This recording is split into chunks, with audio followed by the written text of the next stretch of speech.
Welcome one and all, it's time for yet another spicy, tender Warhammer the Old World battle reports, this time featuring the misunderstood Warriors of Chaos taking on the vile, disgusting Tomb Kings.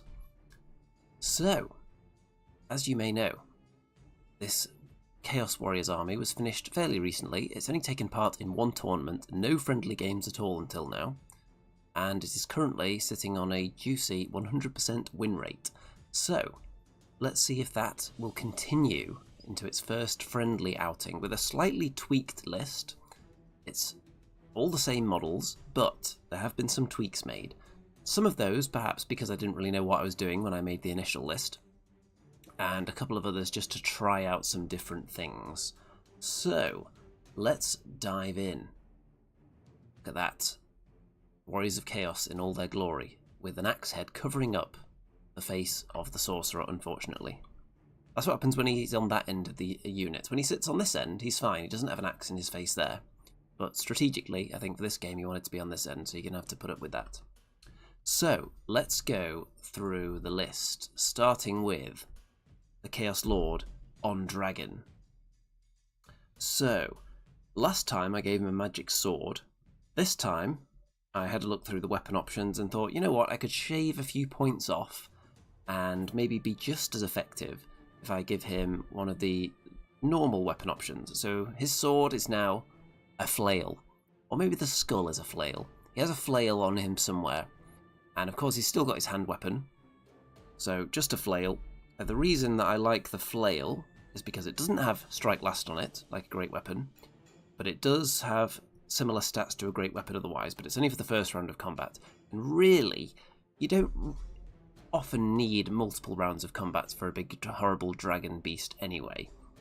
So extra strength and AP, and then in subsequent rounds, if I feel like it, I could always use the hand weapon anyway, if I wanted to then switch out and use that with the shield. He's got the Mark of Nurgle to make him even more survivable, and I say even more because I've also given him the very survivable combo. So he's got full plate armor, he's got the ward save and the regeneration save, both 5+. He's got the Crown of Everlasting Conquest, and the... let's have a look here, because I have given him 2 Chaos Gifts. So Enchanting Aura, which is the... everyone has strike last against you if they're engaged in combat with you. And the Acid, is it Ichor or Ichor? He's got that anyway, so if you do a wound to him in a challenge, then you take a strength 4 hit with an AP of -2. I thought that would be quite nice, because occasionally a wound will get through, and it'll be handy in those duels that you get into with other things that have a lot of wounds, and you can't necessarily get through them in one go. Just a little bonus there. Also given him a healing potion. So, I haven't thought about using healing potion before, but I was scrolling through the options and thought, that sounds pretty good on a dragon, because you're unlikely to get killed in one hit. So, sounds good. Healing potion it is. We have got the Whiskey Priest. Does that narrow it down? In the chat. Good evening. And let's see what else we've got here. So, we've also got the Sorcerer, who you can see obscured by the axe head there. The Sorcerer Lord. This time, I went with Demonology before, so I thought I'd try out a different law of magic. I'm going for Battle Magic this time, because I haven't tried it before. And I'll enjoy using a bit of Pillar of Fire action. I've only been on the receiving end of it in the past, so we'll see how that goes. He's a level 4. Mark of Tzeentch as well, which I'm trying out. Also Mark of Tzeentch on the Warriors, so they gain magic resistance, and also +1 to cast for the Sorcerer if he's in a unit of Tzeentch Warriors that has a unit strength of 10 or more. So, he's going to be +5 to cast now, which sounds pretty tasty. And he's also got a Ruby Ring of Ruin for a bit of fireball action. Extra fireball. I could theoretically take 2 fireballs because I have got the Battle Magic. And 1 Favour of the Gods. Oh, my Lord has 2, by the way, for rerolls on the Eye of the Gods. And there is also the Lore Familiar, so I can choose my spells, because I didn't know which army I was going to be facing going into this game. So, always nice to be able to pick and choose your spells. Or if you're high enough level, you're rarely missing out on many of the good spells anyway, but if there's one you really want, and the one I really wanted actually from Battle Magic when I was browsing through them was Oaken Shield, because a 5+ ward on the whole unit is pretty potent. And he's also got Poisonous Slime. In case the sorcerer gets to fight anyone, he'll have poison attacks as well. Just trying that out. Then, in core, we've got 27 Chaos Warriors with the Mark of Tzeentch, as I said. They've got full command and the War Banner. They also have shields. You can see the champion does actually have a shield there. Everyone else has just got like a loaded giant yellow glove that is shielding them. I think that's fair enough.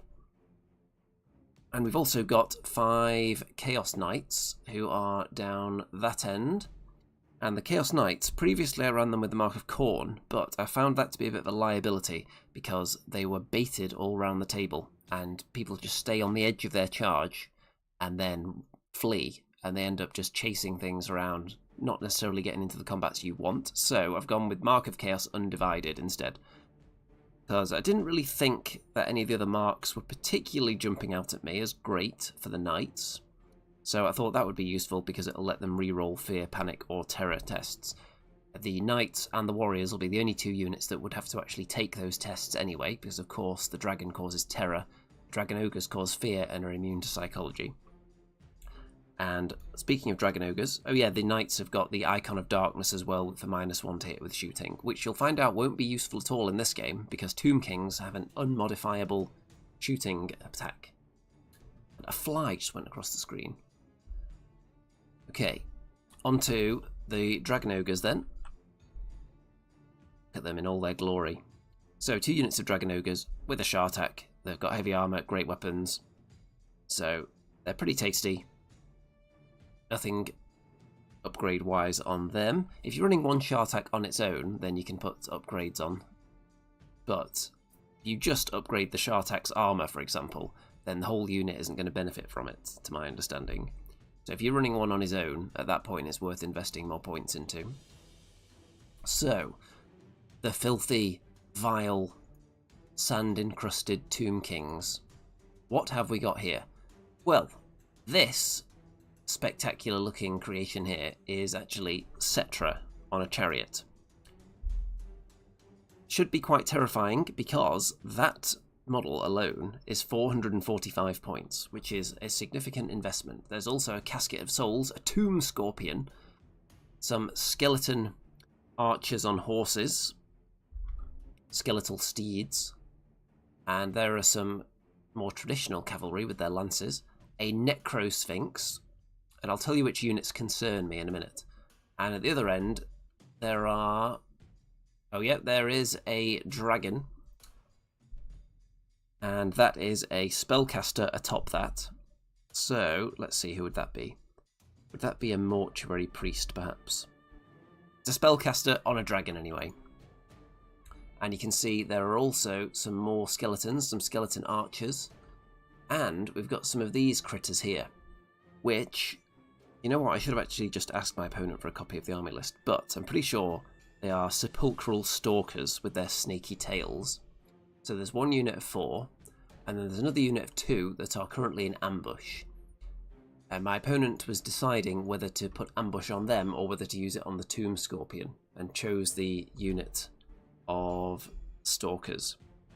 And the unit that's in ambush has a shooting attack, so would that make them a different unit?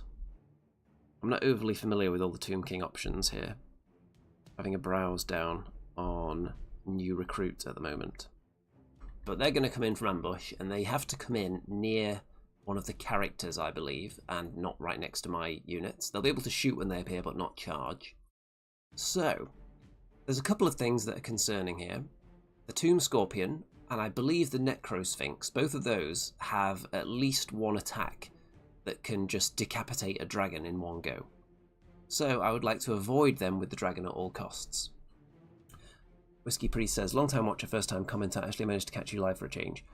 Yes. I haven't done that many battle reports on a Friday for a while, actually. I've been playing a bit of Star Wars Shatterpoint down at the game club, and that doesn't lend itself to battle reports very well. You have to be very, very fluent in the rules and take extensive pictures so you know what everything does in a back and forth activation by activation sort of game. John F. Wait, it's Friday? It sure is. And for anyone who's into Kings of War, there will be a Kings of War tournament report coming this weekend, because I'm going to an event tomorrow. So that should be very exciting. Anyway, don't want the dragon to get its head chopped off by a tomb scorpion or a necrosphinx, so I'm not going to send it anywhere near them. And something like the necrosphinx, while it is very dangerous, it's not. Nothing really has a huge weapon skill, apart from maybe Cetra, perhaps, in the Tomb King list. I'll just have a look at Cetra's entry in the army list here. Let's see, there you go, weapon skill 7. Everyone else is relatively low weapon skill. So I don't expect massive damage output. They're going to be doing a lot of damage if they get the impact hits with this unit of chariots, for instance, or Cetra. But outside of impact hits, I'm not as concerned as I usually am about opposing offensive output. So something getting into this big brick of Chaos Warriors with a decent static combat resolution, or Dragon Ogres, who, if you don't kill one of them, that's a lot of attacks coming back at you with very high strength. And Chaos Knights, who it would be my recklessness if I get them charged by anything, so I'm hoping to hit first with them. Same for the Dragon, but even then, if anyone wants to charge the Dragon, there's nothing there I'd be too worried about, apart from the two things I'm avoiding, which are Tomb Scorpion and the Necrosphinx. So, look at that, the back of a Dragon Ogre.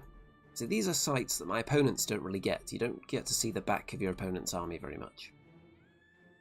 Over the shoulder of a dragon. Over the shoulder of a Chaos Warrior.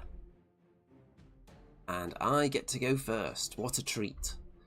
So, my spells, by the way, I chose Oaken Shield, I chose Hammer Hand, I chose... What else did I pick? I did not choose Curse of Cowardly Flight. I didn't think that would be very useful against Tomb Kings.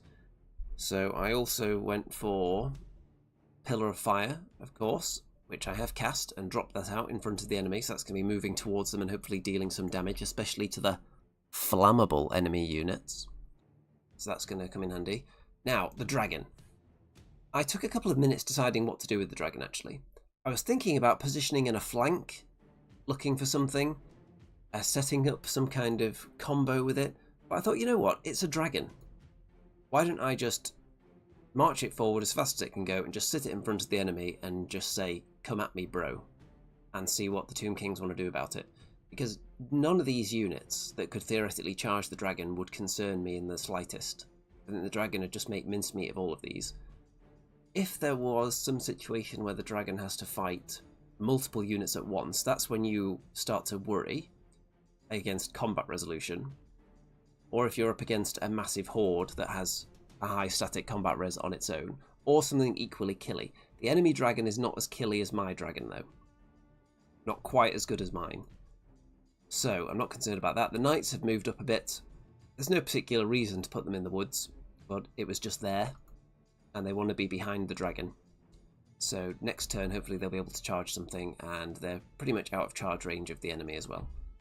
Dragon Ogre's moving up as fast as they can go. And I fail my Conveyance spell from the Battle Magic. So the Chaos Warriors don't get to move any further. I don't know whether... I think, actually, I chose not to cast it in turn 1, because I thought I'm already close enough. I only want to drop Pillar of Fire there. I don't want to get too close to the Necrosphinx. Because I would like to spend as little time fighting it as possible. And that's turn 1. Not very eventful. But I've only got 5 units on the table. Or 6 if you count the Sorcerer as a separate entity. So now, this is exciting. This is the first time I've used a Magic Vortex in a game of Warhammer the Old World, which means, in the enemy turn, I get to move the Pillar of Fire slightly closer to the enemy. It wasn't very exciting because it hasn't reached anyone yet, but you can see the enemy actually move onto it willingly. There it is, dangerous terrain, so that is risky. Now, I was looking at this situation thinking, I don't know if these chariots really want to be hit by 2 units of Dragon Ogres, but on the other hand, they definitely don't want to get hit by a dragon. So I can see why they've come forward out of the dragon's charge arc. But I think if I make both of these charges, I think the Dragon Ogres would wipe the floor with those 4 chariots, which would be great. Unless That's what my opponent is hoping for and has set up some devilish counterplay to it. Tomb Scorpion staying back, as I said, that's one of the things I'm slightly concerned about. Because you don't want that one lucky roll to just chop the dragon's head off. Even though it has two, I think it would chop off both of them with the same pincer. And I don't know whether every attack from a Tomb Scorpion has that ability. But the Necro Sphinx, I think, has just got one attack with the monster slaying ability on it. So, the Casket of Souls. Well, it forced a leadership test onto the Dragon Ogres with its spell. I think it's Bound spell. And because they failed by rolling 11, one of them ended up taking 4 wounds and just died. Well, Dragon Ogre down, but I still think it's looking good. My plan for next turn is that my dragon is going to charge these sneaky dudes at the back. And it just seems like the tastiest snack available. I don't really want to be fighting skeleton archers. And the knights can deal with the enemy cavalry. Dragon ogres can deal with the chariots. My chaos warriors aren't going to charge anyone. They're just going to stay here and throw out some spells and try and kill something. So I think that's the tastiest, most expensive snack that my dragon has available to it at the moment. Gemel says, the Dragon Ogres are the ultimate chaos nostalgia. I agree. Someone actually in my last video was saying that the old Dragon Ogres look a bit goofy. So there was 3 eras of Dragon Ogre. There was the more heavily armoured ones that came first. There may even have been more Dragon Ogres further back than that, but as far as my knowledge goes. And then there were these ones, and then the plastics. We're not discussing the Shaggoth, so I don't think that ever had an old school equivalent. But these ones that I've got are definitely my favourite. I would like to get more, because I ended up with 3 with the sword. So 3 kind of identical ones. They're not quite, because I've used different lower body and different front leg on them. But I would like to get even more so I can mix up the poses even more. There's a couple of variants that I don't have at all. So probably another 3 I could do with. But I have to look out for the specific ones that I need. Turn 2 for me. So, both the Dragon Ogres declare charges into the chariots. If you can hit chariots first, then they're not quite useless, but fairly. And the thing with Tomb Kings, they can bring models back to life as well if you don't wipe out units, so I'm going to have to try and do that. Some of them will only be able to put wounds back onto a unit, though, if the models have too many wounds. Immel says, I was in total awe when they were first shown in White Dwarf. I don't remember seeing those Dragon Ogres as new. I could probably check. So I found I think it's a post on a forum that gives the release date for every Warhammer Fantasy miniature, which I've been using extensively in my quest to build this army, actually, since I wanted to make sure I wasn't straying over the release window. I'm not putting anything in the army that was released post-1998, so I could just check. But they must have been early 90s. I don't remember them being released, but they were definitely the current thing. And I had one in my childhood Chaos Warriors army, which was 98, when they released the multi-part Plastic Warriors and these knights that I've got here. And Van Horstman was still a thing around that time, the new Archaean. Well, I say new. Listen to me. It was new in 1998, they then replaced it with a newer Archaean, because there was never really an old Archaean as such. Gemmel says, love you and Rem's commitment to the good old stuff. Yeah, Rem's got a lot of classic wood elves and dwarves and all kinds of things. Well, I send my dragon into this unit, the knights into the enemy archer cavalry, who you can see in the last turn didn't really do anything with their shots, by the way. Dragon kills 3 of them, so is stuck fighting 1 more, which is okay. And this might actually be one of the better outcomes, weirdly, because if you wipe out the enemy on your own turn, you leave yourself open to things like shooting and spells, and many spells can't target you if you're in combat. So if you whittle down the enemy unit to just 1 model and then finish it off on their own turn, at that point you can then hopefully restrain, reform, and turn to face something else, so you can charge it then in your turn. So it kind of keeps you protected for a turn if you're stuck in combat for a round. It's not always good, because it does leave you in position. Sometimes if there's a flank exposed, you can get multi-attacks by different units. I also checked whether there was a champion in this unit before I charged in, and there was not. So that made me very eager to go in there, because I didn't want to get challenged out and then end up in a situation where you murder a champion and then a champion gets resurrected somehow. I don't know whether this unit can actually do that. But in general, against Tomb Kings, that's a thing that can definitely happen. The knights kill the enemy cavalry and turn to face the action, and they're going to be looking for some kind of juicy flank situation now. So on the charge, even with less attacks, because they don't have Mark of Khorne in this list, they still did the job there. The weapon skill superiority is pretty important. So the unit of 2 Dragon Ogres did get into the enemy chariots, but the unit of 3 actually failed their charge. I only needed a 3+ on one of the dice, and they failed. The unit of 2 got in, killed, I think, 1 or 2 chariots, but then the combat resolution killed at least another one, so there's just 1 left there at the moment. Daredevil says, wow, I've caught you live. Going to stay holding the fort for the dwarves as I paint another gyro for tomorrow. I think everyone needs a dragon, really. I'm probably going to do a tactical insight on how to use dragon video or something. And it's going to be very simple. It's going to be just point the dragon towards the enemy, move it forward as fast as it can go, and then kill things. It's not particularly complicated. There are enemy lists that can cause trouble to dragons. There are things you should probably try and stay away from. But in general, because you're so fast, you can pick and choose which things you're going to be avoiding quite well, generally. There may well be... What's the perfect counter to this really expensive Chaos Lord on Dragon? There's probably a character out there that can be built in such a way that it's really good at killing this guy. What would that build be? That's one for the comments.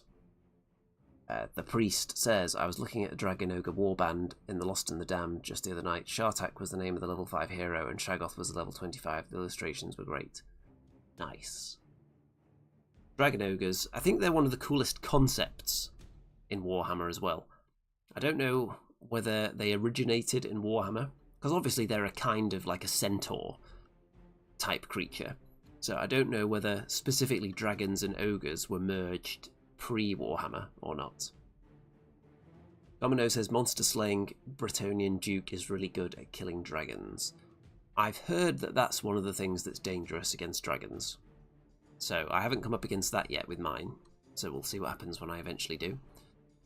So the Tomb Kings, the combat resolution is doing quite a lot of damage to them. Because I'm getting the charge in on them, so I'm being able to kill a few of them before they get to strike. So I've got the advantage on combat res from that. And then with their limited strikes back, they're not having their impact hits because I charged into them. So their combat res output is very low. So they're losing quite a lot of models to combat resolution at the moment. Turn 2 for the enemy. And if we go back, what am I concerned about here? Well, I've angled my knights so they can't be seen by the enemy dragon, because I think a dragon would make mincemeat of them. Obviously my champion would think about challenging it to try and survive for a turn, but he would rack up enough combat res that they would probably run away and die regardless. Daredevil says Rune of Preservation and Smiting King maybe. The Dwarf King can definitely be built in such a way that kills dragons. The problem is I don't know whether this specific dragon is the ideal target for it. Because of the Strike Last aura, then the dragon's definitely going first, regardless of who charges, regardless of what round you're in. And you're going at the same time as the stomp attacks. And I think this particular Chaos Lord on Dragon has enough attacks to where the Dwarf King would be concerned about dying before he gets to strike. He wouldn't necessarily die if you've got all the defensive tools on him. So you can definitely build a king that can have a go at the job. I don't know if I've ever seen a Dwarf King actually kill a dragon in person. I've heard it anecdotally, but I've not witnessed it. The only time I've killed a dragon with the dwarves was with my shooting, with the gun thanes and trollhammer torpedoes and all that good stuff. I've seen dragons die to those. Turn 2 for the enemy. Well, the Pillar of Fire, you can see it's actually gone away over there. So on my turn, I don't think I mentioned it actually, it did some wounds to the Tomb Scorpion. So on my turn, the Pillar of Fire moves back across those units and then is dispelled. But before all that, it managed to kill the Tomb Scorpion. It didn't do wounds for anyone else, but it was obviously an anti-Tomb Scorpion Pillar of Fire because that's the only thing it successfully wounded. The Necrosphinx charges into the Chaos Warriors in such a way as to contact the Sorcerer. And let's have a look. So with the way it's angled, so this is an interesting one that I just thought of. Legally, does the Necrosphinx have to charge forward in a straight line as much as possible and end up like here and probably not touching the Sorcerer? Or, because it rolled high enough, can it actually go down there even further and choose to touch you at once as long as it maximises contact? Someone let me know. But he really wants to kill the Sorcerer. Oh, you can see I've been keeping orange dice next to my heroes to show what they rolled on the Eye of the Gods. So the Sorcerer, I think, has extra weapon skill. And let's go back. The Chaos Lord got an extra attack. So yeah, that's what I'm thinking. So I'm thinking the Necrosphinx probably should have ended up somewhere like here, rather than being able to specifically go after the Sorcerer. Cetra has gone into the flank of the Dragon Ogres, which makes it a disordered charge because these skelly horses are in the way. And the chariot was already in combat, so the Dragon Ogres can't close to it. So disordered charge, but Cetra does not mind that at all. And the skeletal knights are moving in behind the Necrosphinx to provide backup in a minute. So the enemy dragon is positioned in such a way that my dragon won't be able to see it if I murder the last sneaky. But I have noticed at this point in the game that these two units, the way they're positioned, there's a chance I could get my dragon to charge one of them and possibly overrun into the enemy dragon, which would be really good. The enemy horse, skeletal horse archers move out of the charge arc of the Dragon Ogres and then take some shots at them. It looks like they've done a wound or two. My Chaos Knights suffer the effects of I think it was a Mind Razor. So they failed their leadership test and thankfully only took one casualty from it. You can see that Cetra manages to murder one of the Dragon Ogres. And there's only one remaining who falls back in good order and Cetra follows up. You can see that the other chariot was killed, by the way. Oh yeah, I think Cetra... Yeah, Cetra may have been in a challenge with the Shartak and didn't really do much, but still won the combat via having a flank charge.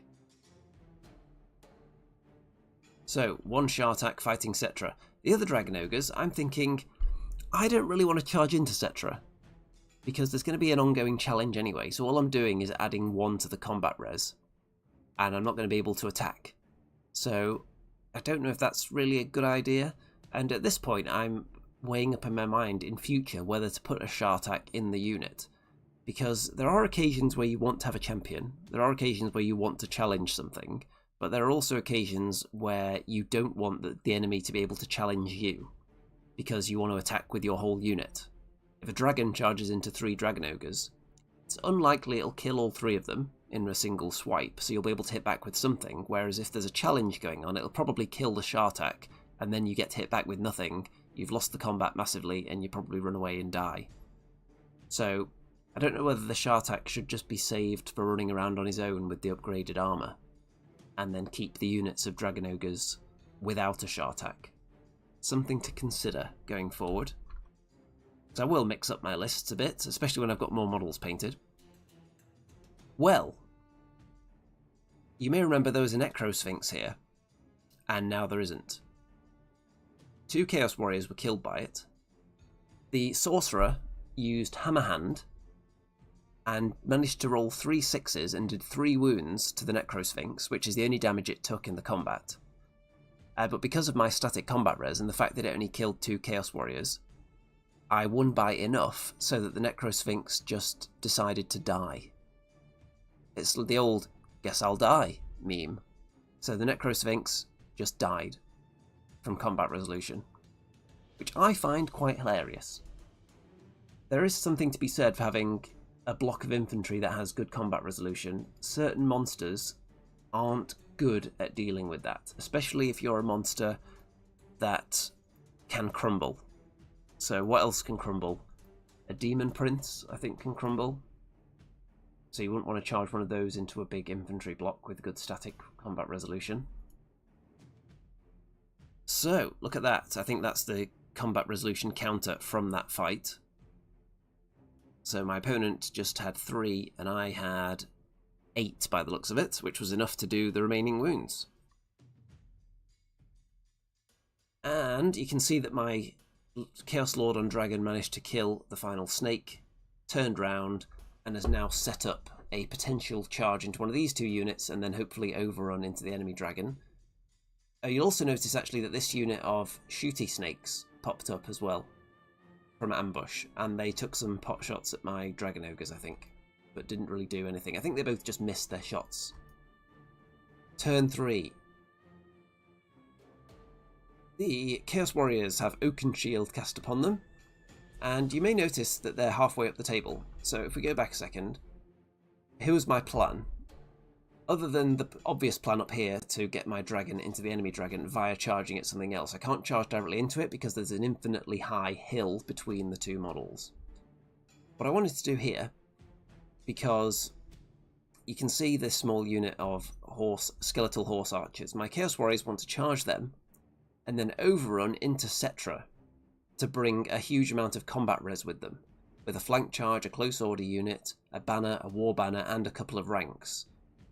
And I'm hopeful that that would then be enough to win combat and maybe even put some wounds on Cetra then.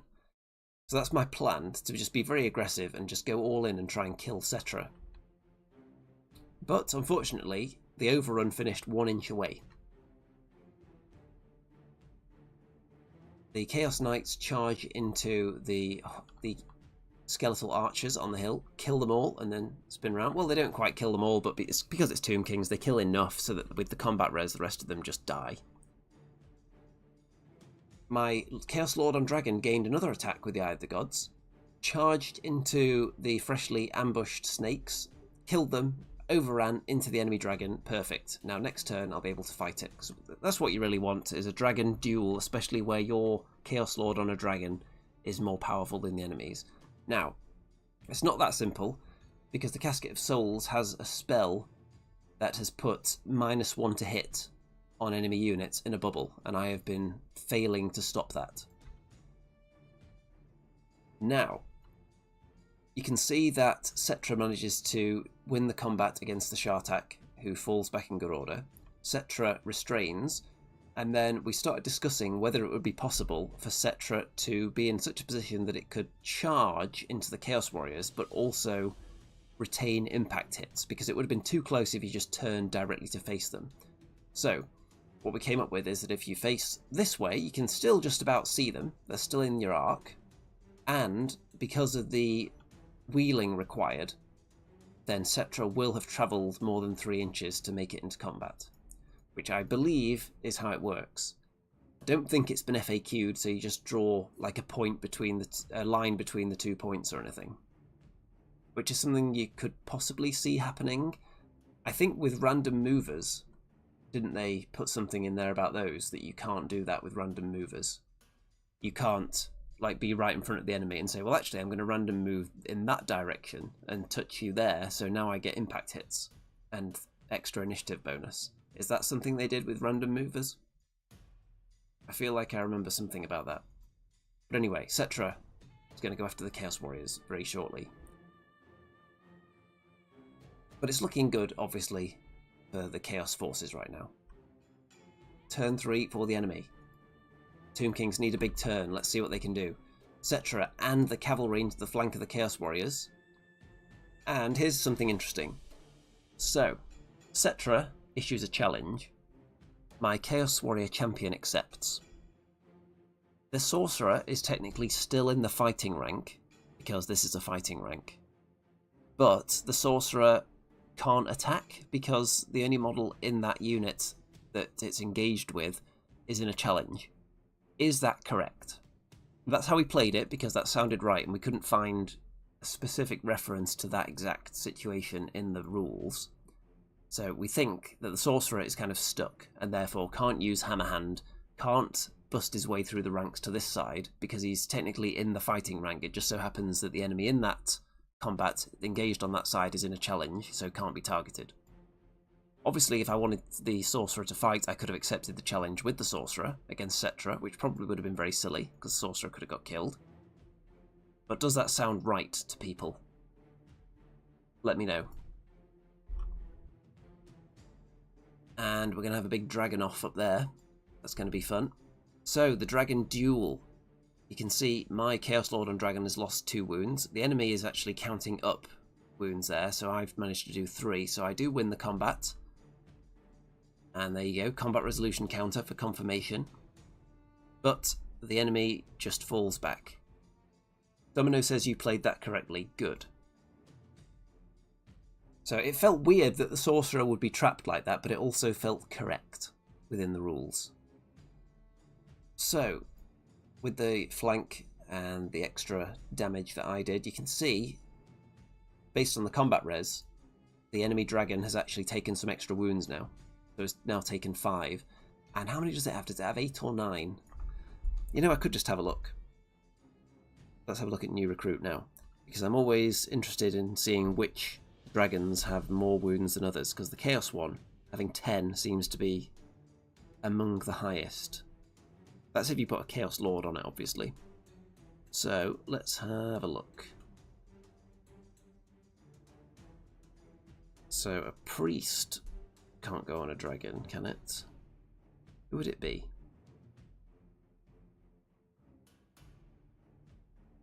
Who is that on a dragon? Let's have a look. Could be a high priest, couldn't it? Let's have a look at high priest. Yeah, there we go. Necrolith Bone Dragon. So, let's see how many wounds. So, the Bone Dragon adds 5, and the High Priest has 3. So, there you go, 8 wounds then. So, it's got 3 left at this point. So, I don't like its chances right now. It is significantly cheaper than a Chaos Dragon as well. So, Chaos Warriors with Oaken Shield. You can see the champion is killed by Cetra, but with no overkill. So the champion just dies, takes 1 wound, but that's it. Even with impact hits and everything, still just does 1. I don't lose any other Chaos Warriors to the Knights, but I also don't do anything back to the enemy. And here's another thing that I wasn't 100% sure on. I've been charged in the flank by a unit that has a unit strength of 5 or more, so I believe that I lose my rank bonus at this point. Do people think that's correct? My understanding is that is the case. That's how I've always assumed this is the right way. So, no rank bonus. So, the Chaos Warriors actually lose by 1, fail their test, flee with a roll of a 9 because they're in there against a terror-causing unit, flee and die and get caught by Cetra. So the big blob of Chaos Warriors is dead, and that is the first time I've lost that unit in a game. Wow, wow, wow. So obviously if I had my ranks, then that would have swung it the other way and I would have won the combat by 1. But it should only be a small bump in the road anyway, because I think the rest of this is going to go quite well. Turn 4 for Chaos. So what am I going to do in this situation? I'm going to charge the Knights into the Dragon, because we are in a challenge there. So the Knights can't be attacked, but they will add to the combat resolution. And the Dragon Ogres don't really want to be charged by Cetra, because I don't think I'm going to kill Cetra, because Cetra is unwounded. So I'm just going to hide out of the charge arc of Cetra. That's the plan for the Dragon Ogres. And this lone Shartak, who I think has only got 1 wound left, is just going to run away and hide as well. So turn 4, you can see the Knights adding the combat res wasn't even necessary because the Chaos Lord and the Dragon just killed the enemy Bone Dragon anyway. And you can see all the Dragon Ogres just hiding from Cetra's charge arc. And Cetra being on a heavy chariot can't just turn round and charge off wherever, which I think light chariots can do. Domino says, as the cav is not skirmish, also correct. Excellent.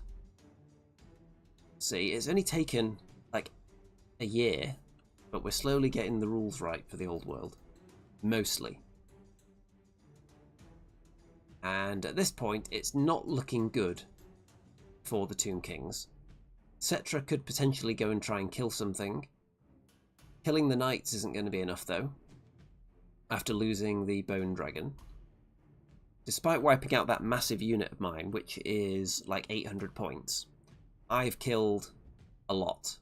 There's only a Casket of Souls, Cetra, and some knights left. I've only lost 2 of my units. Turn 4, Cetra decides, I'm just going to go and take on your dragon.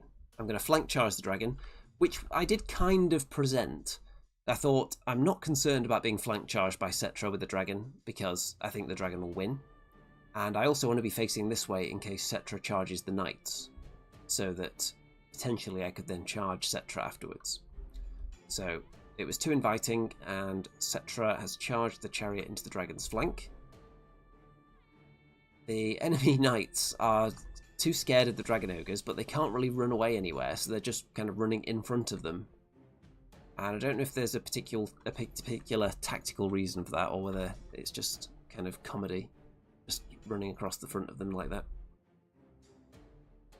So, the Chaos Lord on Dragon wins the combat. I managed to do a few wounds to Cetra and take 1 wound in return. And so Cetra gives ground. I then follow up. And because I'm the unit that won, am I right in thinking that I'm then allowed to turn round on the follow-up? Or should I have remained sideways? It's not going to make a huge difference in this game.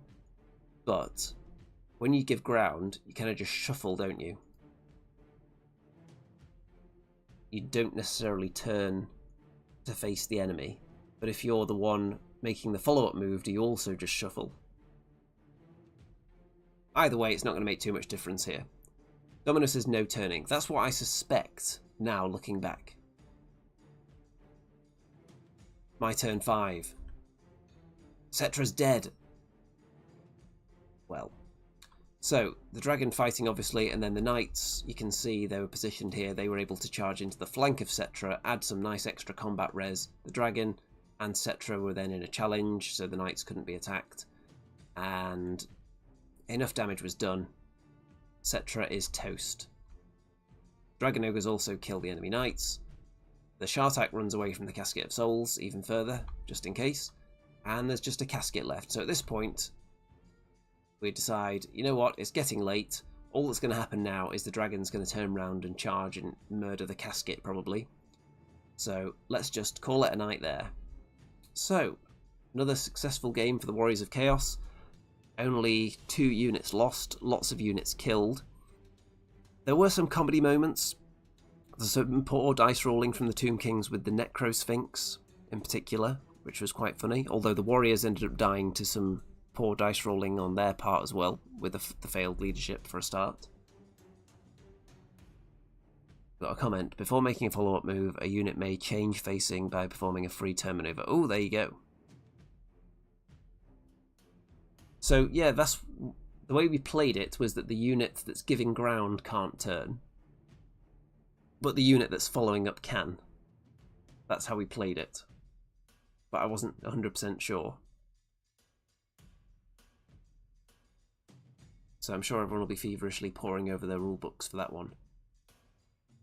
And there we go. So, the Chaos Warriors. 6 wins, 0 losses in their gaming history now.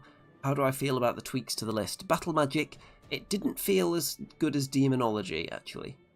Maybe it was just against this particular enemy list. But I like the Demonology Magic Missile. I like being able to fly with a unit as well. The big unit of Chaos Warriors, making them fly around and fire out magic missiles was fun. Pillar of Fire was good, but I also missed the buffs that you get from Demonology, the combat buffs you can apply. I did enjoy Oaken Shield, not that it helped that much in this game, It probably helped against the Necrosphinx, but then didn't really help me because I just lost to combat resolution against Cetra and the Knights anyway, so it didn't help too much there. But it is a good spell.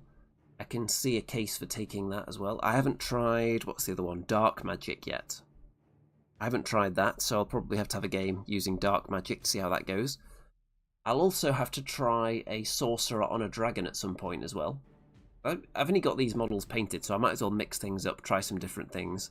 I can also finish painting some of my heroes as well. I've got Acold Hellbrass and Archaean, who are kind of half painted at the moment. So I could do one of them and then have a Lord on foot or a Lord on a horse to go in the units as well. So that'll be fun. And then I've also got some chariots to work on after that, which will help mix things up even more. I kind of want to get another sorcerer model so I can put it on a chariot as well. Optional. So I don't know whether I would magnetize it. It's quite difficult to magnetize chunky metal things. So I don't know how I would make that interchangeable. But I'll come up with something. So I would like to try a sorcerer on a chariot as well. Sep says that played it correctly. The following up unit can change facing. Excellent. Nice. So it was played correctly. So there were probably some other things that we did wrong in the game. Someone will probably pick up on them. But overall, I'm really enjoying the Chaos Warriors. It feels powerful. After playing a full year of Dwarves, I think I've earned a bit of power. And the dragon is definitely providing that. I didn't even remember to use the healing potion. Not that it got anywhere close to death anyway. And it's just devastating when it gets in there. If the enemy have multiple small or medium-sized units, the dragon is just going to murder them one by one, which is what I always found when playing with dwarves. If I didn't take mega Death Stars, they would just get one shot by a dragon, whatever they are. Maybe two shots because you've got a champion to sacrifice, and maybe you've got stubborn, so when high leadership with dwarves. So quite often you could survive a round and then die in the subsequent round, depending if you've got any other characters to sacrifice. But then every time you sacrifice another character, that's more points the dragon's eating without much effort. And if the combat's continuing, that means they're eating points on your turn as well, not just on their own turn. So dragons just gobble up points, don't they? That's what they do. They eat things and they don't die. The rest of the army sometimes dies, but it's also pretty good. Dragon Ogres, very effective for their points. Chaos Warriors, people don't run them particularly. People tend to run lots of units of Chaos Knights or Marauders in their core. Can you take Chaos Hounds as core? Let's have a look. I don't have any, but there's lots of models I could use as Chaos Hounds. Let's have a look. Yeah, you can take Chaos Warhounds. You can also take Forsaken in core as well. So what could I use as Forsaken? I could possibly get some Bloodletters or Demonettes from the 90s. Something like that would make nice Forsaken, I think. Yeah, Marauders and Marauder Horsemen. Those are really expensive, actually, the metal ones. I used to have some metal Marauder infantry with great weapons back in the day. But those are ridiculously expensive on eBay. And I can't see GW bringing them back because they've got the plastic ones. And people were commenting and agreeing with my... not necessarily fully agreeing with my disdain for the new Chaos plastics, because some of them are very nice, they're just not the same. But with the release of the Chaos units, they didn't give us any of the really classic old stuff in the same way as they did with Dwarves, where they gave us the Dragon Company and Imperial Dwarves, which were two units no one thought they would bring back. Bugman's Cart. What did we have for Chaos that was in any way classic? I can't really think of anything off the top of my head. The characters, the Demon Prince they gave us, I suppose, was kind of old. It was a metal Demon Prince, wasn't it? So that one's kind of old. Other than that, we didn't really get anything, so maybe there'll be another wave of Chaos made to orders at some point. But I think a lot of the cooler stuff competes with models that they actually have in plastics in their range right now, so I don't know whether they're going to bring those back. Disappointing, but there's always eBay. So what am I searching for to add to the army now? Well, Marauders, obviously, but I'm probably never going to get a unit of those because it's ridiculously expensive. You can get like one marauder with a flail for like £13, which is definitely going to be outside my price range for the amount you would need for a unit. So I am actually looking for the 90s Great Unclean one, the metal one from the late 90s, because I want to use that as a giant spawn. So I think that would be a really cool fit into the army. I've got my Bloodthirster, which is going to be a Demon Prince. And what else am I constantly looking out for? I'm looking for any of the other special characters. I was bidding on an Arbol the Undefeated on eBay, but I just lost out on that.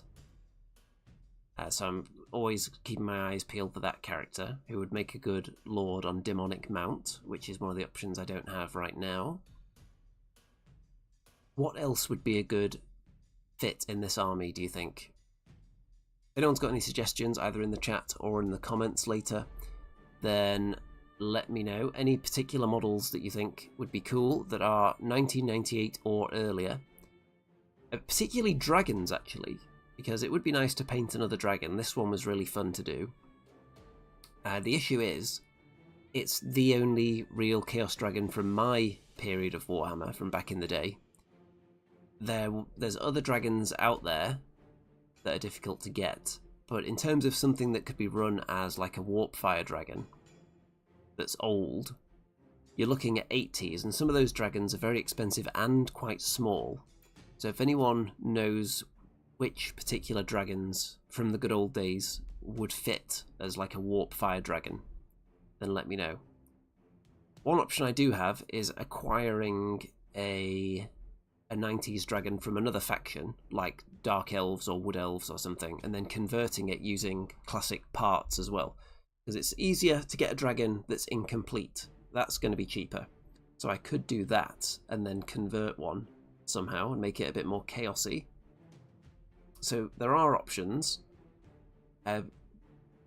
Converting metal isn't necessarily the easiest thing to do if you're joining together bits that weren't joined originally. That can be tricky, but I think I've built enough ridiculous creations now that I should be able to do it. Should be able to pull that off. And I would keep it in the spirit of the classic miniatures by only using old pieces for the conversion as well. So that's an option. But let me know what you think about that, everybody. Whiskey says, have you looked at Demon's Lair for secondhand stuff? I've not. I've looked at Troll Trader, but obviously they're quite expensive. I was mostly looking at Troll Trader just to see which models existed, more than actually a shopping experience. But they do have some stuff where if you're fishing for like one specific model and you're happy to pay £15 for it because you need it to complete your unit, then it seems fine for that sort of thing. Like I ended up paying for my Warriors command group. I got the champion from Rem in a trade, so I didn't technically pay money for that. I traded him some dwarf engineers for it. I got the standard bearer and the musician. One of them was on eBay, which was like £8, and then the other one, I can't remember, that may have been eBay as well, but one of them was a bit more expensive. But I thought I need a command group, so you can pay a bit more for one model. It's not like you're building the entire unit and every model in there is going to cost you over £10. If it's just for the command, you can justify it a bit more easily, I think. Right, time to wrap this one up. What is coming up? Well, there's going to be a video on... People were asking how much I spent on this Warriors of Chaos army. I'm going to do a video breaking all that down and also telling you about what I sold to make the money as well, to pay for it, because I did sell quite a few things on eBay to raise the funds for this army. How much I spent, how much I'm looking to spend on future things, and obviously Egrim Van Horstman helped because that was just a gift, so I didn't have to pay anything for that, so that was great. Then there'll be a Kings of War tournament report coming this weekend, because I'm playing that tomorrow. Nice bit of Kings of War action with my Abyssal Dwarves.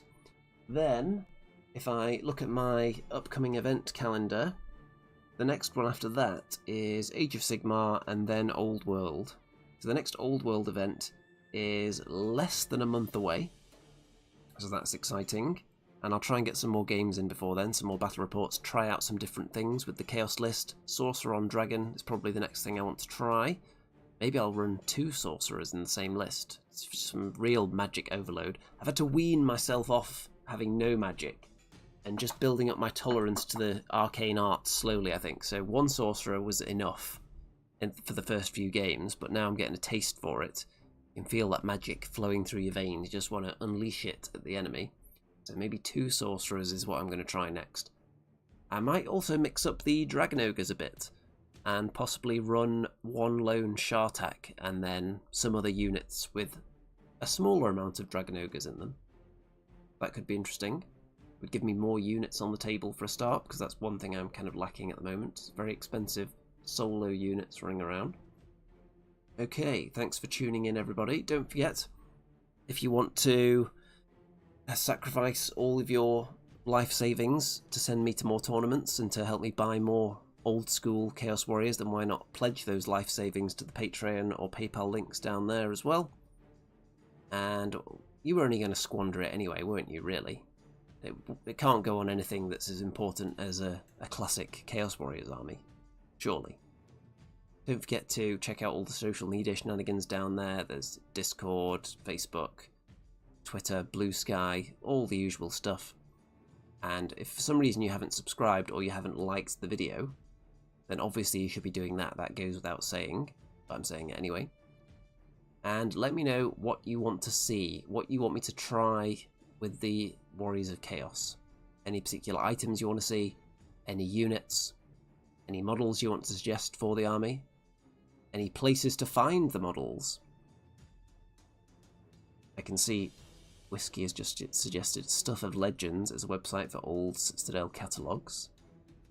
Interesting. I don't know if I've already got that one bookmarked. I'll have to check. Okay. All that remains to be said at this point is good night out there, whatever you are.